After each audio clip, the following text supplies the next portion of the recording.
Ujú.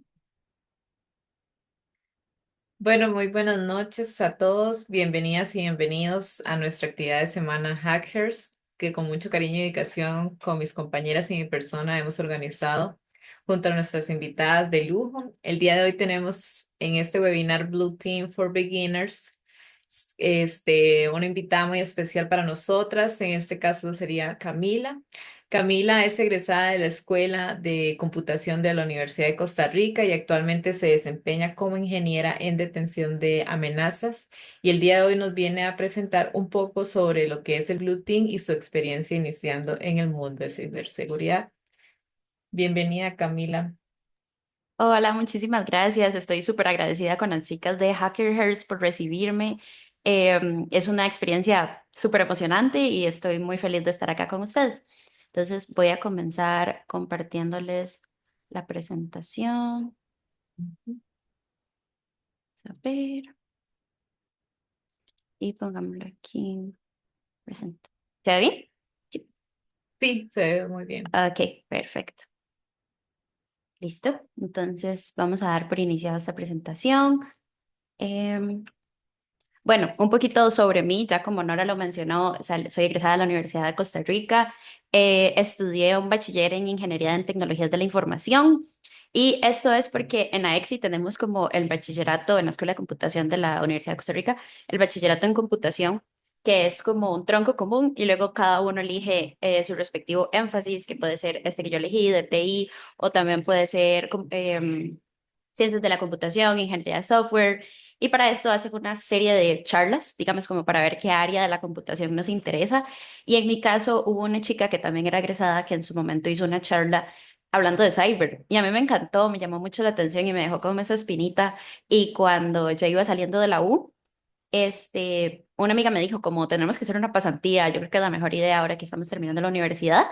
Y ahí fue donde yo dije como, uy, a mí me llama mucho la atención la ciberseguridad y tuve la suerte de conseguir una pasantía como associate student y por dicha me quedé trabajando en el trabajo que tengo en este momento. Me contrataron como full-time employee y trabajo con lo que sería creación de detecciones y el mantenimiento de estas, que es un poquito de lo que vamos a ver hoy. Por aquello, nada más ahí como un anuncio, la presentación viene como un poquito en Spanglish porque en realidad en cyber y en computación en general hay como muchos em, términos, diría yo, que se manejan en inglés y traducirlos es como, se escucha un poco extraño. Entonces, para que sepan ahí que hay como un poquito de ambos, pero aquí tenemos el contenido para el webinar de hoy. Básicamente está dividido en 5 partes. La primera serían conceptos básicos. El enfoque que tengo hoy es como ir de lo más grande a lo más pequeño para que ustedes se den cuenta lo amplia que es la seguridad, lo amplia que es la ciberseguridad y cómo uno se puede ir adentrando y adentrando a buscar una aguja en una aguja así súper escondida. Em, y luego vamos a ver lo que sería de seguridad, el concepto, luego qué es la ciberseguridad. Siguiente va a ser los diferentes cyber teams y después de ahí nos vamos a enfocar en lo que sería el blue team.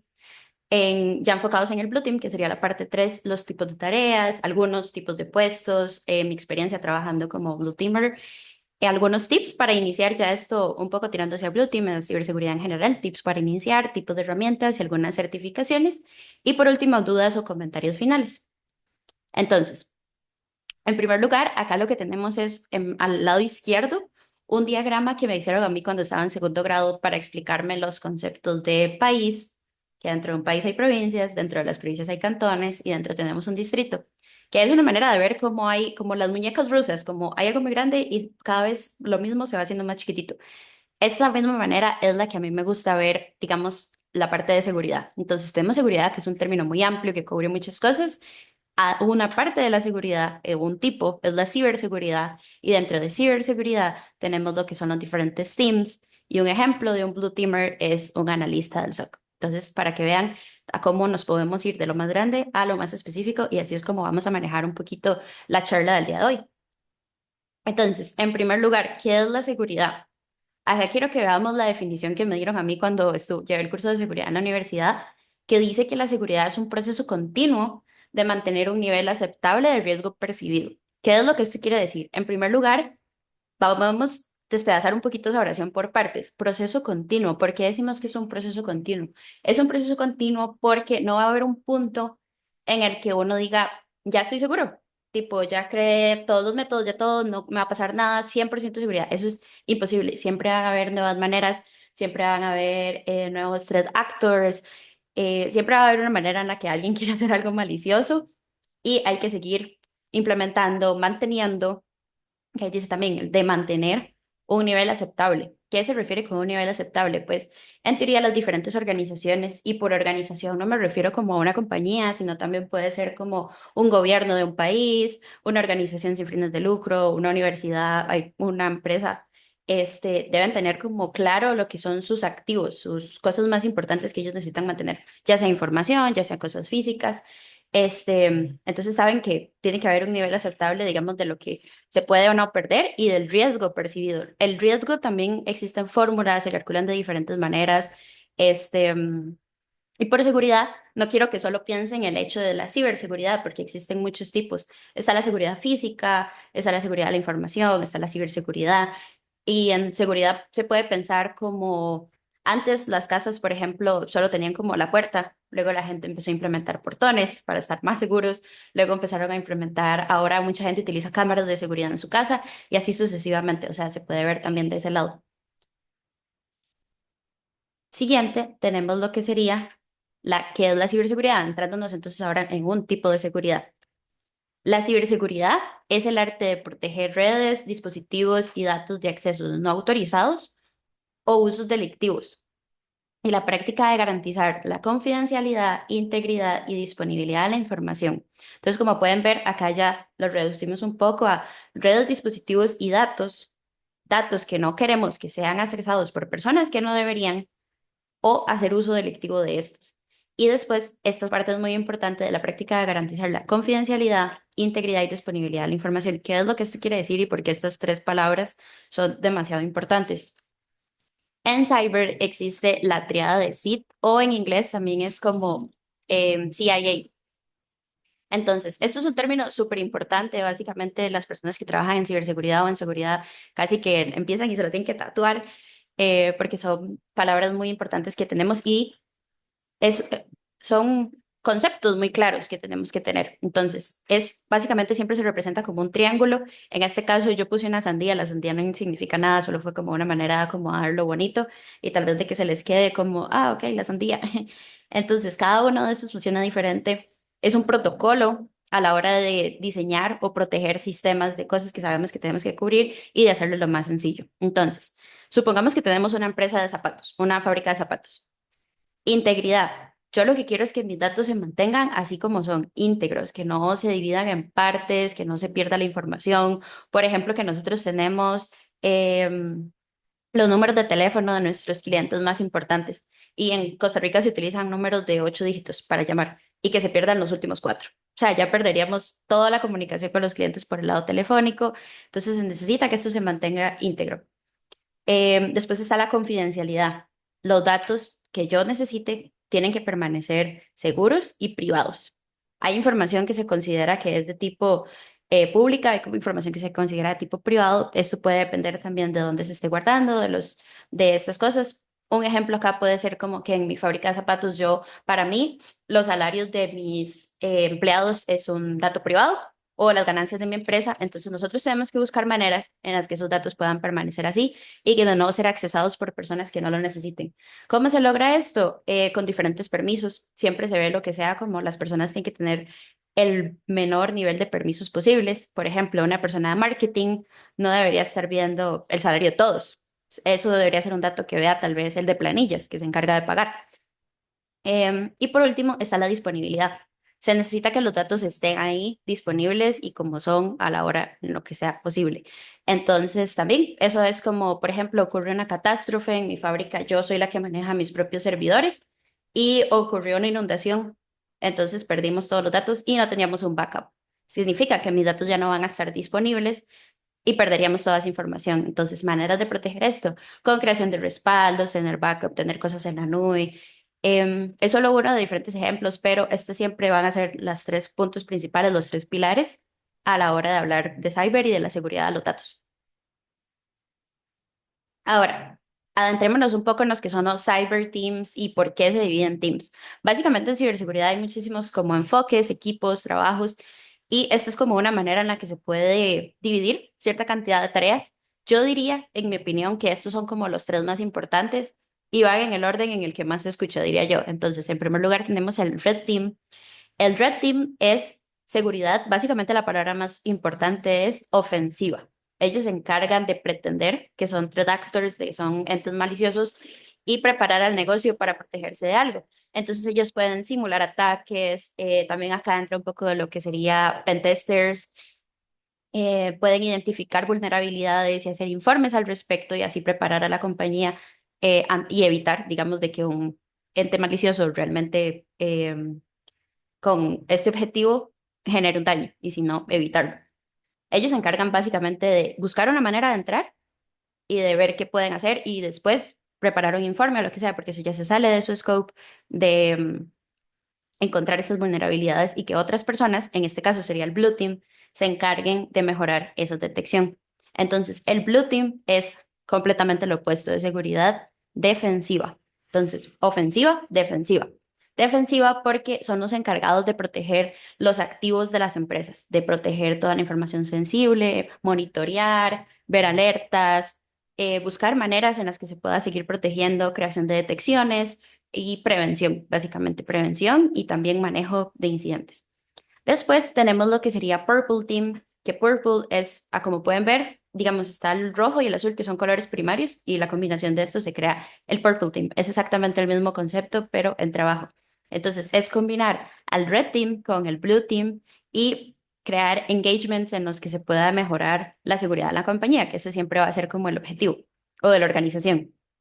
Entonces, en esto creo que es más normal o es el caso que yo he visto que es como una colaboración, digamos, de ambos equipos, no como que alguien sea Purple Teamer per se, sino que es como un ambiente en el que ambos equipos se reúnen para encontrar soluciones, digamos, a diferentes amenazas que se puedan ver y así proteger y hacerlo en un nivel, digamos, cíclico para que se puedan seguir generando cosas buenas de la combinación de estos ambos equipos y que no estén como trabajando cada uno en lo suyo. Em, pero aparte de estos tres equipos, existen muchísimos más. Está como esta rueda de colores que yo la he visto más a un nivel académico que en la vida real. Por ejemplo, nunca he escuchado que alguien diga como, ah, yo soy del Yellow Team. Se escucha más Red Team, se escucha más Blue Team, pero existen otros equipos, por ejemplo, estos son los que ya vimos, como pueden ver, entonces, seguridad defensiva en el Blue Team, Red Team ofensiva, en el Blue Team sería defensiva, y la combinación de estos que es para ver resultados. Después tenemos el Green Team, que se encarga de generar automatizaciones, diseños de código. Luego está el Yellow Team, que son como ya los arquitectos de seguridad, los que generan el código, las herramientas. Y está el Orange Team, que se encarga de la educación, interacción, por ejemplo, security awareness de, por decirles algo, de los empleados, que no que campañas contra phishing, cosas por el estilo. Y luego está el White Team, que sería lo que es management y cosas como más alto nivel, logística. Como les digo, esto lo he visto más como un nivel académico, pero por ejemplo, también depende. En mi trabajo, que sería lo de creación de detecciones, hay gente que lo ve como Blue Team, yo lo veo un poco más tirando a Blue Team, pero hay personas que también lo ven como en el Yellow Team o en el Green Team, porque es como un poquito más de desarrollo. Ahora, adentrándonos un poco ya a lo que es Blue Team, tipos de tareas que existen en el Blue Team. Estos son solo cuatro ejemplos. Em, Son muchísimas más, solo que nos daría aquí como una semana si lo cubrimos todo, pero algunas de las tareas que ellos hacen puede ser el escaneo de sistemas en búsqueda de vulnerabilidades. ¿Esto qué es? Existen diferentes herramientas en el mercado que sirven para, de manera automatizada, buscar amenazas o vulnerabilidades, más bien sería el caso, en los sistemas que tenemos, como que sistemas que estén desactualizados, puertos que estén abiertos y no deberían. em, Algún, por ejemplo, un firewall que está caído. Entonces es como ir para un paso adelante de los threat actors, un paso adelante de alguien que pueda encontrar esa vulnerabilidad primero y se le genera como un reporte, se encargan de informarlo. Entonces, esta es una de las tareas, como ir revisando todo eso, ver que básicamente nuestras protecciones, nuestras paredes estén como deben estar y no que haya por ahí una gotera. Después tenemos lo que es mitigación de amenazas. Esto básicamente es cuando ya se tiene Cuando ya se nos metieron, por decirlo así, en la cochera, no queremos que entren hasta la cocina de la casa. Entonces, cuando ya hay una amenaza, tratar de mitigar esa amenaza, de detenerla, de... Y después también existe lo que es ver todo el análisis de lo que pasó, encontrar maneras para prevenirlo, también hacer lo que sería análisis forense de toda esta información. Después tenemos lo que es creación de detecciones, que es un poco lo que yo hago, detecciones para encontrar, digamos, para encontrar amenazas. Estas como las últimas tres van como de la mano, de encontrar una amenaza y prevenir que siga escalando. Y por último tenemos la que es análisis y monitoreo de actividad sospechosa, que esto lo vamos a ver en el siguiente slide, que sería como lo que hacen los analistas del SOC. Entonces ellos de lo que se encargan es de estar revisando, por ejemplo, no sé si cae una alerta de phishing, cosas por el estilo, ver que no pase nada malo. Como dije que estas últimas tres van como de la manita, es porque, por ejemplo, tenemos una detección, esa detección va a generar, si se llega a presentar el evento, una alerta, esa alerta sería analizada como actividad sospechosa y en caso de ser sospechosa o que sí sea algo malo, un positivo, entonces se debe mitigar esa amenaza. Ahora, aquí tenemos una alerta de, un ejemplo de una alerta de phishing de algo que podría caerle a una persona y algo que podría ser analizado. Entonces, estos son unos mensajes de texto que me llegaron a mí el año pasado. De hecho, hace unos días me llegó uno nuevo que eran de Correos de Costa Rica. Probablemente ustedes los han visto porque me parece que le llegaron a muchas personas, le llegaron incluso a mi abuela, que dice el primero de que Correos de Costa Rica, que se ha tratado de realizar dos intentos de un despacho y que confirme mis datos sobre el artículo será de BUE. Entonces ahí podemos ver, por ejemplo, de que está mal escrito, el link no dice nada de Correos de Costa Rica y yo sabía que no tenía que abrir eso porque ni siquiera estaba esperando un paquete. Después tenemos este otro que llegó como en iMessage, que es de un correo súper extraño en Outlook. E igual manera dice que un paquete llegó de Correos de Costa Rica, que no se puede entregar, que tengo que completar la información, todos los pasos, pero sabemos obviamente de que eso es algo malicioso que incluso aquí dice como correosgo.click. Esto es un ejemplo de un caso de phishing, sería algo que se pueda llegar a analizar y evitar que le llegue a las personas. Como mencioné también antes, existen diferentes campañas anti-phishing, pero igual siempre hay personas que van a caer porque los mensajes, digamos, estos son casos que se ven muy obvios, pero hay unos que vienen súper bien escritos, puede que la persona ya sepa, por ejemplo, información sobre la que se lo va a mandar. Entonces, digamos que, por ejemplo, tenía una cita médica y estaba esperando un correo de un doctor, entonces se hacen pasar por el doctor para robarles información. Las amenazas cada vez como que se van tuneando más para así verse aún más creíbles y que la gente le pase. Después, en roles que tenemos en el Blue Team, el primero tenemos el más común y es uno de los entry level como más conocidos, que es un Security Operations Center Analyst o un SOC Analyst. Básicamente, un Security Operations Center es un SOC, así se conoce mayormente, es donde la compañía analiza todas esas alertas, está atento a esas amenazas, normalmente son 24 horas. Dependiendo de la organización, puede ser propio, puede ser un outsourcing, puede ser un equipo gigante, puede ser pequeño. O sea, todo depende de los recursos económicos, cuánto quiera la compañía invertir en su nivel de seguridad, lo que estén protegiendo. Varían muchas cosas, pero básicamente ellos son los que se encargan del monitoreo y de revisar las alertas y ver si en realidad eso está pasando o no está pasando y ya dividirlo como sea necesario y mitigar en caso de ser necesario estas alertas. Básicamente son los que están al frente y se encargan de revisar todo en primera instancia. Después tenemos el Threat Intelligence Analyst. Este es un puesto que a mí me gusta mucho, el de inteligencia. Básicamente la gente que se dedica a inteligencia es ya una posición más avanzada, tienen que tener un conocimiento alto. Ellos lo que hacen es buscar en foros, en Deep Web, en diferentes lugares, diferentes amenazas que se estén presentando. Revisan también los CVEs, que son los de Common Vulnerability Exposures, revisan nuevos ataques que estén pasando, lo que los grupos criminales de hackers conocidos están haciendo y ven si esto es algo que puede presentar una amenaza para la organización. Entonces, volviendo al ejemplo de la fábrica de zapatos, puede que mi analista de inteligencia vea que se están haciendo ataques a hospitales. Entonces, eso no es algo como que me esté afectando, digamos, directamente a mi compañía de zapatos, no tenemos como mucho que ver, pero si este ataque o si este grupo se pasa a ya empresas comerciales, entonces sí es algo que él puede decir como, hey, está pasando esto, tenemos todo en pie, tenemos detecciones que van a funcionar para esto. Ellos básicamente tratan de estar un paso adelante antes de que las amenazas lleguen y de informar todo esto. Es un trabajo que requiere como de mucha investigación, de mucho conocimiento, porque vas a leer de todo un poco. El siguiente tenemos el que, digamos, es el rol que yo me desempeño actualmente, que es Threat Detection Engineer, que se encargan de la creación y mantenimiento, eso lo vamos a ver más adelante, de detecciones. Y por último tenemos un Incident Responder, que es el que se encarga de lo que vimos ahora de mitigación de amenazas. Entonces, ya una vez que hay una amenaza, ellos se encargan de tratar de minimizarlo lo más posible, de pararlo en seco y también de ver lo que ya mencionamos antes como un plan de contingencia que se puede hacer para evitar que eso vuelva a pasar, hacer toda una investigación.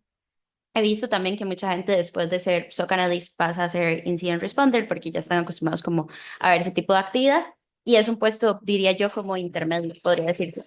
Em, pero sí, estos de nuevo son solo 4 ejemplos, existen muchísimos puestos más, nada más que son como, diría yo, los más conocidos. En mi caso, ya adentrándonos un poco a lo que sería Threat Detection Engineer, somos los que nos encargamos, como ya lo he mencionado, de la creación y mantenimiento de reglas y políticas de detección de amenazas actuales. Entonces, ¿por qué mantenimiento? Yo no puedo generar y generar y generar alertas nuevas si no les estoy dando mantenimiento a ellas mismas em, y a políticas de detección actuales. Entonces, las reglas se tienen que seguir manteniendo porque, por ejemplo, puede que aparezca algo nuevo o puede que se esté saliendo como de el enfoque que necesitamos, tienen que estarse continuamente revisando. O puede que también esa amenaza ya ni siquiera pase. E igual manera la creación, como les mencioné al inicio, siempre se encuentran formas nuevas de adentrarse, de generar nuevas amenazas, entonces siempre se tienen que seguir construyendo y construyendo reglas. Conocimientos necesarios, estos serían, digamos, como algunos de los técnicos en Security Event Management, que son los que serían SIEMs, que vamos a ver más adelante, Endpoint Detection and Response, que es lo de la seguridad de los dispositivos, firewalls, networking, entre otros. O sea, sí se necesita como un conocimiento un poco más amplio ya de recolectores de logs y cosas por el estilo. Y en habilidades no tan específicas de cyber tenemos lo que sería habilidades de programación, de documentación, muy importante, porque por ejemplo yo no puedo crear una detección, dejarla ahí, igual que cuando uno programa y que nadie sepa qué hace eso, yo tengo que documentar muy bien lo que estoy haciendo. También de investigación para encontrar de nuevo nuevas amenazas, nuevas maneras de hacerlo. Siempre van a haber métodos nuevos, entonces siempre hay que saber esto, saber estar a cargo y saber estudiar. Y también trabajo en equipo, porque nosotros nos dedicamos a trabajar en colaboración con otros equipos. Por ejemplo, puede que una persona, nuestras alertas, digamos, no son como para nosotros mismos, son para la organización. Entonces, que un SOC analyst diga como, uy, está pasando esto, creo que esto podría cambiarse a esto, entonces tenemos que tomarse feedback. O que el de intelligence nos pida una detección en específico. Siempre va a ser una colaboración entre todos los equipos de cyber, pero yo diría que un Threat Detection Engineer está en constante colaboración con los otros equipos para recibir su feedback, para recibir nuevas propuestas y así trabajar todos en conjunto. Adentrándonos un poquito a la parte, digamos, de lo que ya serían los conceptos que les hablé, tenemos lo que es SIM, que es generación de eventos, información de seguridad. Este sería como el término en español. Esto básicamente es como un recolector de muchas fuentes de información, recolecta muchos logs, entradas, de lo que quieran, porque también depende de lo que la compañía necesite recolectar. Por ejemplo, puede ser como los logueos a un sitio web, cada vez que una persona entra a un sitio, cosas por el estilo.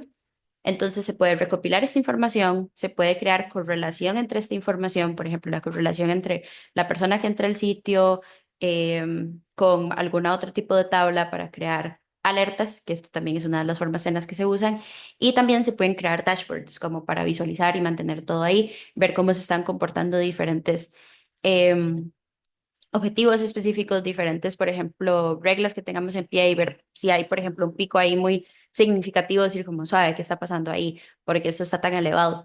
Entonces, es una herramienta muy utilizada. Algunos ejemplos son Splunk, que Splunk es como la más conocida, yo diría, en el mundo, una de las más famosas y de las que recomiendan. O sea, normalmente si uno busca como ejemplos de un SIM, Splunk siempre va a ser la primera en salir ahí. Después tenemos Logic Rhythm. De parte de Google existe este que es el Google Security Operations, que era conocido como Chronicle. De hecho, yo aún pensaba que se llamaba Chronicle hasta que hice la investigación para el webinar y me di cuenta que ya no. Entonces, para que vean el paso, lo rápido que va cambiando todo.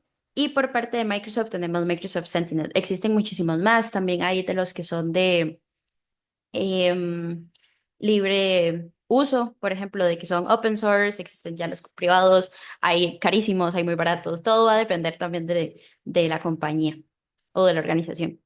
Y también tenemos lo que es el EDR, que en español sería detección y respuesta de puntos de conexión. Puntos de conexión son lo que llamamos endpoints, que puede ser una computadora, un servidor, un Kubernetes, cualquier cosa. Y digamos que nosotros queramos que la gente tenga ahí protegido y en caso de una amenaza lo pueda detener en seco o lo pueda alertar y que una persona revise esa alerta. Algunos ejemplos de un EDR serían SentinelOne y CrowdStrike, que probablemente CrowdStrike lo hayan escuchado porque el año pasado tuvieron ahí el problemilla en que con una actualización y pues votaron muchas compañías el mismo día, entonces esa, digamos como que se ha vuelto un poco más popular.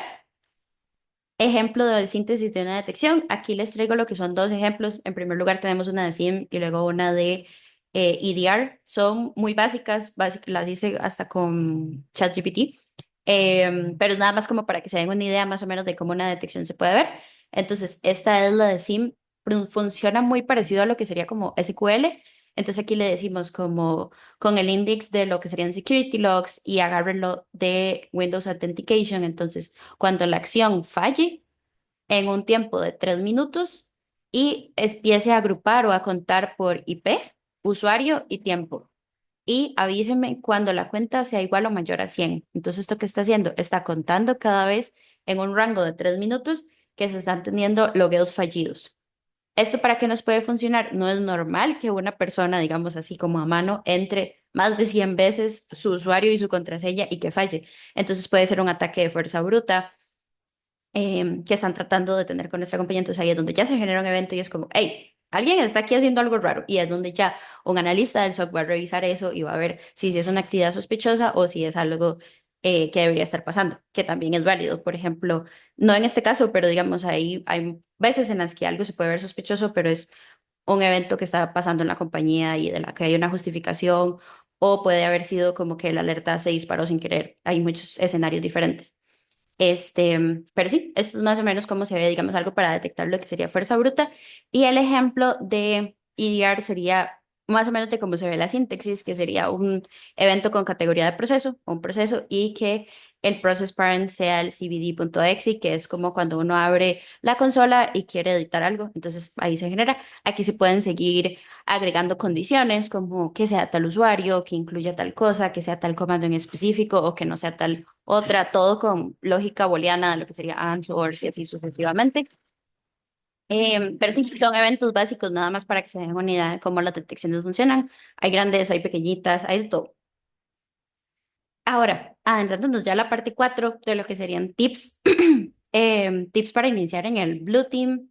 El primero que yo diría sería, y también, estos son consejos en general en cyber, diría yo, o incluso en la computación, interés y curiosidad. Siento que es un área que si a uno no le apasiona o si a uno no realmente no le gusta, se puede drenar muy rápido porque necesitamos siempre estar como en un constante entendimiento, investigar, ver foros, estar atento en LinkedIn, ver cosas nuevas que estén pasando, buscar nuevos cursos y aquí es donde nos centramos a estudiar e investigar. Siempre hay que estar buscando certificaciones nuevas, las mismas certificaciones que sacamos puede que a los 2, 3 años ya venzan, entonces hay que volverlas a sacar porque todos los conocimientos y todas las tecnologías avanzan muy rápido. Entonces es algo que genuinamente siempre tenemos que estar como tratando de el keep up, digamos, para poder estar al día y tener nuestros conocimientos frescos. Y por último, lo que sería networking, al menos acá en Costa Rica existe lo que sería como el Pound. Siento que es muy importante como encontrar personas que lo motiven a uno a estar aquí, que le sirvan como peers, que si uno tiene alguna duda, como que no sabe dónde empezar, no sabe qué certificación sacar, que lo guíen por ese camino. Y siento que acá, digamos, como que todas las personas les pasan por eso, como les dije, y ahora estábamos viendo, la seguridad y cyber es un mundo muy grande, entonces es normal sentirse como un poco, este no sé, albureado de no saber por dónde empezar, no saber qué hacer. Igual el pad de cualquier persona, digamos, uno se lo va formando, no tiene que ser igual al de otro, no tienen que copiarse entre sí, pero el networking es súper importante. Por ejemplo, yo conocí a Nora en el Pound del año pasado y no estaría acá si no hubiéramos hablado ese día. Entonces, súper agradecida por eso. y de encontrar diferentes como comunidades, como es el de hackers, que lo motiven a uno a seguir acá. Después, en lo que ya serían certificaciones, estos son cuatro ejemplos, digamos, como de básicas. En primer lugar, tenemos estas de CompTIA. CompTIA se encarga, digamos, diría yo, que es como una de las más populares para sacar certificaciones y son vendor neutral. ¿Qué quiere decir? Que no se inclinan, digamos, hacia una compañía en específico. Tenemos Security Plus, que es como la más básica, la más conocida, que la mayoría de las personas sacan porque son las bases como para entender las cosas de cyber, lo que sería vulnerabilidades, gobernanza, diferentes conceptos importantes, y es muy conocida, entonces hay trabajos que incluso la piden como requerimiento o que es muy bueno que la gente la tenga. La mayoría de las personas que estudian alguna rama de la ciberseguridad sacan esta, y le seguiría la CISA Plus. CISA Plus es como la continuación de Security Plus, es un poco más especializada, más hacia análisis de vulnerabilidades, a detección de amenazas. No es necesario, por ejemplo, que ustedes saquen Security Plus y que sea obligatorio que luego saquen la CISA Plus, pero este se recomienda un poquito más como a personas que ya trabajan en el mundo de cyber, digamos, como que ya tienen ciertos conocimientos, y esta es un poco para las personas que ya apenas van empezando, como que quieren adentrarse en ese mundo. Después tenemos el Certificate Blue Team Level 1. Esta le puede funcionar a una persona que quiere trabajar en un SOC, es un poquito más técnica y es más práctica, porque estas dos son teóricas. También hay personas que prefieren tener certificaciones más prácticas, prefieren tener ese conocimiento como más em, ahí, como el hands-on en las cosas, o pueden también hacer una combinación de ambas, digamos, de lo práctico y lo teórico. Como les digo, cada quien elige lo que hace y su path en esto. Entonces, ustedes ahí ven como lo que más les convenga o en el trabajo que tienen lo que más les sirve.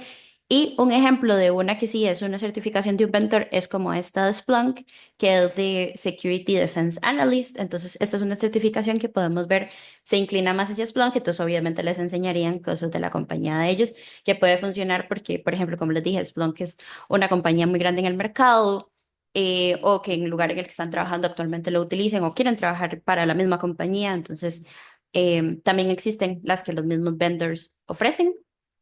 Y me parece que ya con eso tenemos lo que serían preguntas y comentarios, las fuentes de la información que venía en la presentación, y muchísimas gracias y los créditos de la presentación. Entonces, eso sería todo de mi lado. Muchísimas gracias por estar acá. Súper agradecida por todo con las chicas. De nuevo, súper honrada de estar por acá y de poder aportar un poquito y tal vez dejarles esa semillita de curiosidad sobre la ciberseguridad, que es lo que nos mantiene a todos, digamos, acá. Sí, realmente que sí, me encanta este tema, la verdad, porque es sumamente importante saberlo cuando uno está iniciando en esto de la ciberseguridad. El Blue Team es de las primeras cosas que uno va aprendiendo y es sumamente importante en Sí. cualquier carrera, bueno, como se dijo, el camino que uno elija, siempre es muy importante saber esto. Y de nuevo, Camila, de verdad, muchísimas gracias por estar aquí. La verdad que es un placer. Fue tan bonito, la verdad, conocernos en el PAUNET y estar aquí compartiendo este momento. Me honra mucho y de verdad que muchísimas gracias. Con muchísimo gusto, para eso estábamos. Esperemos que se creen más colaboraciones en el futuro y que las chicas sigan creando estas oportunidades para que la gente siga creciendo en su carrera profesional. Claro que sí. Bueno, muchísimas gracias y muy buenas noches. Buenas noches.